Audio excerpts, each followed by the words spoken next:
Assalamualaikum warahmatullahi wabarakatuh. Apa kabar semuanya?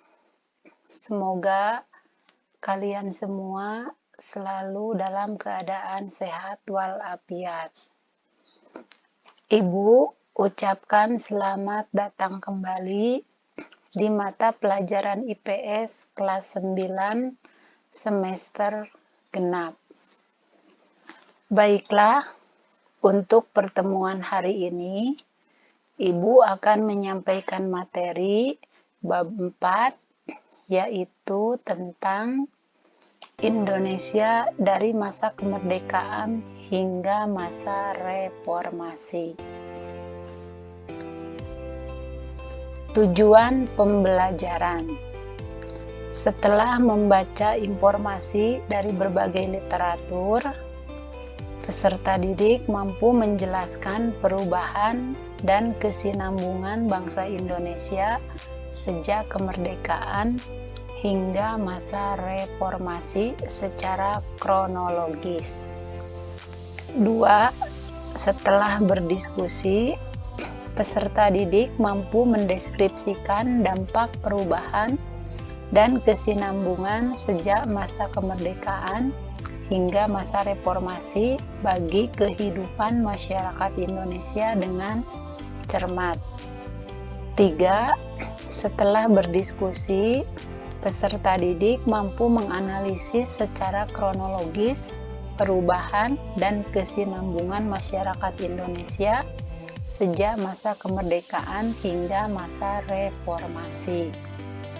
4.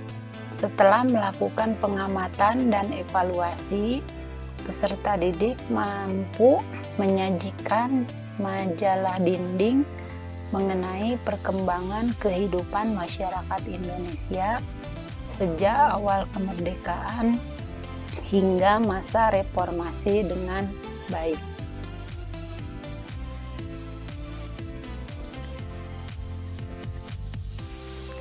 Ada beberapa submateri yang akan disampaikan pada bab 4 ini, yaitu 1.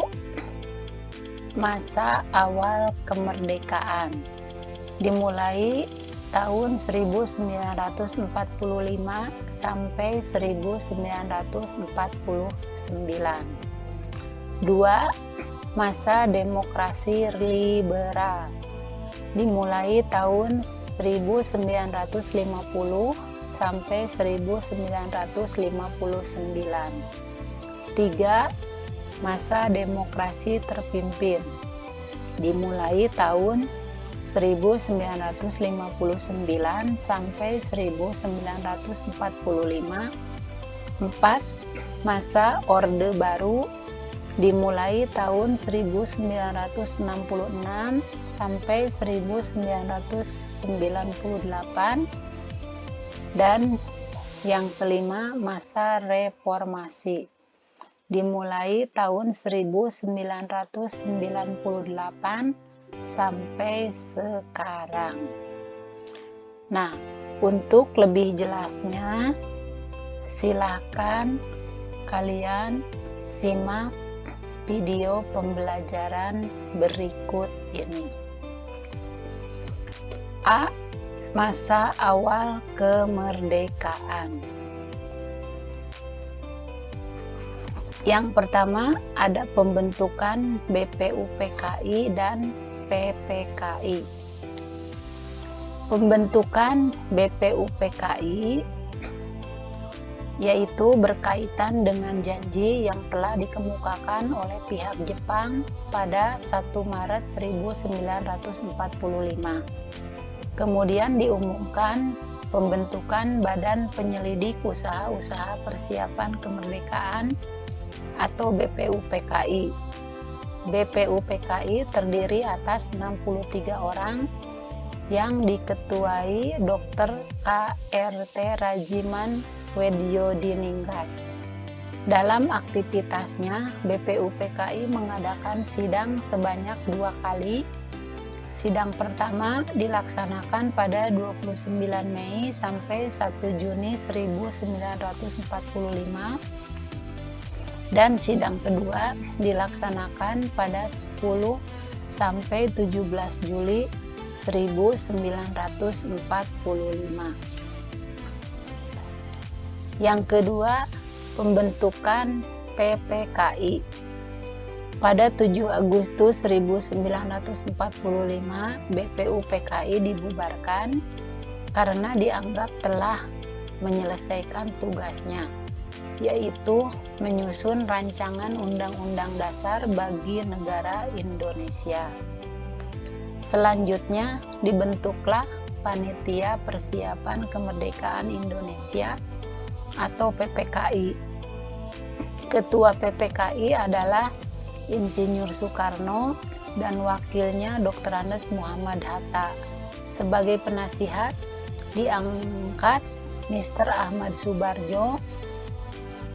Pada awal pembentukannya, jumlah anggota PPKI terdiri atas 21 orang, kemudian ditambah 6 orang. Jadi jumlahnya 27 orang. Tugas utama PPKI adalah mempersiapkan segala sesuatu berkaitan dengan keperluan pergantian kekuasaan dari pihak Jepang kepada bangsa Indonesia. Berikutnya, Proklamasi Kemerdekaan Indonesia. Diawali dengan adanya satu, peristiwa Rengas Dengklok. Peristiwa Rengas Dengklok diawali oleh peristiwa menyerahnya Jepang tanpa syarat kepada pasukan sekutu pada tanggal 14 Agustus 1945. Berita tentang menyerahnya Jepang kepada sekutu diketahui oleh beberapa tokoh pemuda, terutama Sultan Syahrir. Kemudian Syahrir dan beberapa tokoh pemuda segera menemui Muhammad Hatta yang saat itu baru datang dari Dalat, Vietnam. Bersama Muhammad Hatta, Syahrir dan beberapa pemuda menemui Soekarno di rumahnya. Syahrir mengusulkan kepada Soekarno-Hatta agar secepatnya memproklamasikan kemerdekaan tanpa melalui PPKI, karena sekutu akan menganggap kemerdekaan Indonesia sebagai suatu kemerdekaan hasil pembelian dari Jepang. Yang kedua, penyusunan naskah proklamasi di kediaman Laksamana Maeda. Pada malam hari 16 Agustus 1945 pukul 20 waktu Indonesia bagian Barat, Soekarno-Hatta beserta rombongan berangkat menuju ke Jakarta.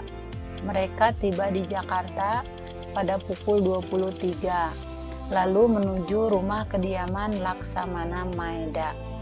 Tempat ini dianggap aman dari ancaman militer Jepang karena Laksamana Maeda adalah kepala kantor penghubung Angkatan Laut di daerah kekuasaan Angkatan Darat.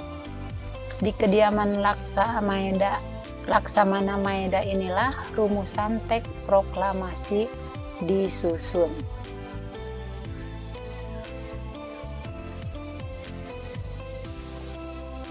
Tiga, pembacaan naskah proklamasi. Proklamasi adalah momentum penting bagi bangsa Indonesia.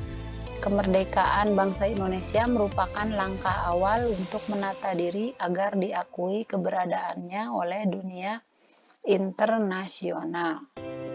Sejak pagi tanggal 17 Agustus 1945, persiapan upacara pembacaan proklamasi kemerdekaan dilakukan di Jalan Pegangsaan Timur nomor 56, halaman rumah Soekarno. Sudah dipadati oleh massa menjelang pembacaan teks proklamasi. Dr. Moewardi memerintahkan kepada Latif Hendraningrat untuk menjaga keamanan pelaksanaan upacara. Latif dalam melaksanakan pengamanan dibantu oleh Arifin Abdurrahman untuk mengantisipasi gangguan tentara Jepang. Tepat pukul 10 waktu Indonesia Barat, upacara proklamasi kemerdekaan Indonesia dimulai. Setelah pidato dan pembacaan proklamasi selesai, kemudian dilakukan pengibaran bendera merah putih oleh Latif Hendraningrat dan S. Suhud. Rakyat yang hadir serempak menyanyikan lagu kebangsaan Indonesia Raya. Upacara proklamasi ditutup oleh sambutan Wali Kota Jakarta Suwiryo dan Dr. Mowardi.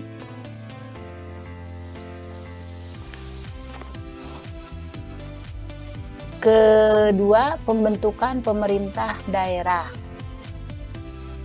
Sidang kedua PPKI pada 19 Agustus 1945 menetapkan 8 provinsi di Republik Indonesia yang dikepalai seorang gubernur. Provinsi tersebut adalah Sumatera, Jawa Barat, Jawa Tengah, Sunda Kecil, Nusa Tenggara, Maluku, Sulawesi, dan Kalimantan atau Borneo. Berikutnya pengesahan Undang-Undang Dasar 1945. 1. Rancangan ini disahkan sebagai konstitusi negara pada sidang pertama PPKI pada 18 Agustus 1945. 2. Disepakati Piagam Jakarta untuk menjadi pembukaan Undang-Undang Dasar 1945 dengan perubahan terkait sila pertama dasar negara.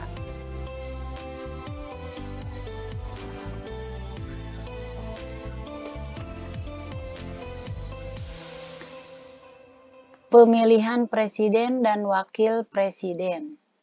Pada sidang pertama PPKI pada 18 Agustus 1945 dilakukan pemilihan Presiden dan Wakil Presiden secara aklamasi.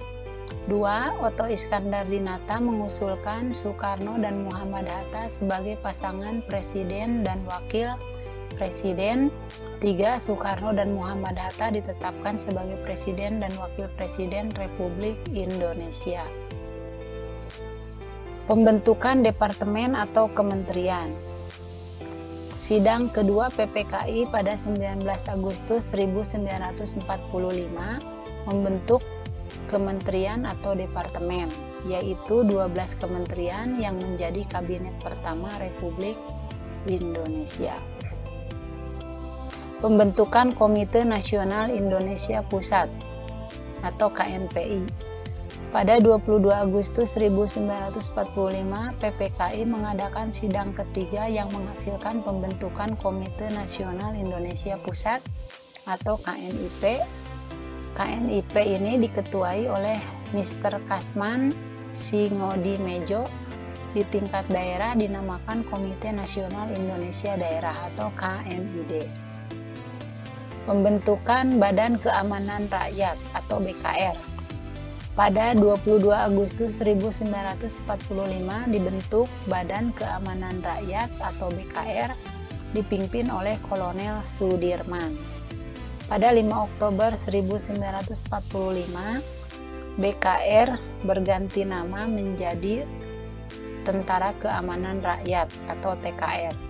TKR merupakan cikal bakal Tentara Nasional Indonesia atau TNI. 3. Perjuangan mempertahankan kemerdekaan. Ada perjuangan fisik, yaitu terjadinya pertempuran bersenjata antara pasukan sekutu dan rakyat Indonesia. Beberapa perjuangan fisik yang dilakukan oleh Indonesia. Pertama adalah pertempuran Surabaya. 2. Pertempuran 5 hari di Semarang. 3. Pertempuran Ambarawa. 4. Bandung Lautan Api, dan yang kelima pertempuran Medan Area. Ada juga perjuangan diplomasi, yaitu dengan cara mengadakan perundingan antara Indonesia dengan Belanda. Beberapa perundingan tersebut diantaranya 1. Perundingan Linggarjati, 2. Perundingan Renville, 3. Perundingan Rumroyen, dan yang keempat Konferensi Meja Bundar atau KMB. 4. Gangguan keamanan. Ada pemberontakan PKI di Madiun yang terjadi pada tahun 1948, kemudian pemberontakan DITII,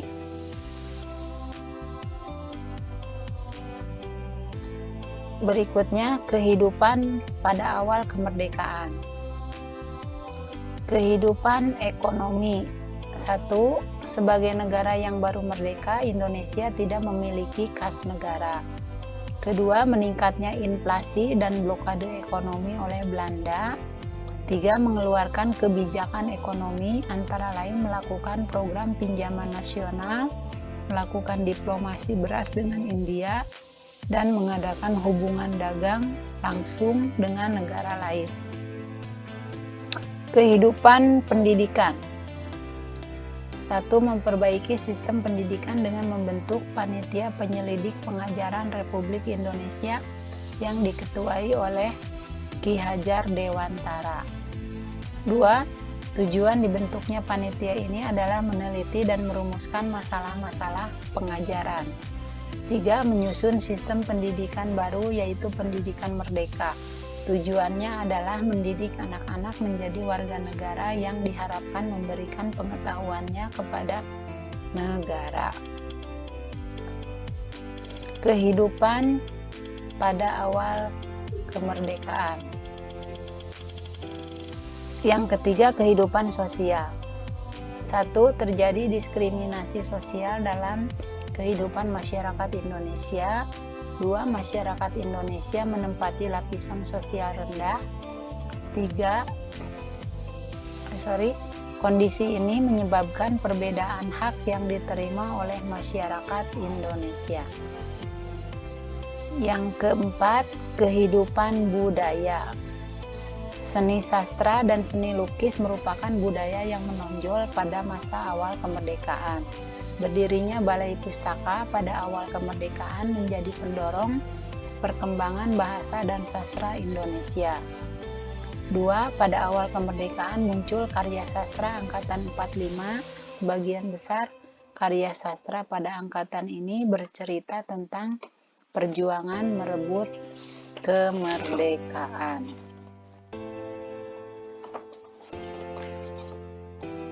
Ya, cukup sekian materi untuk pertemuan hari ini.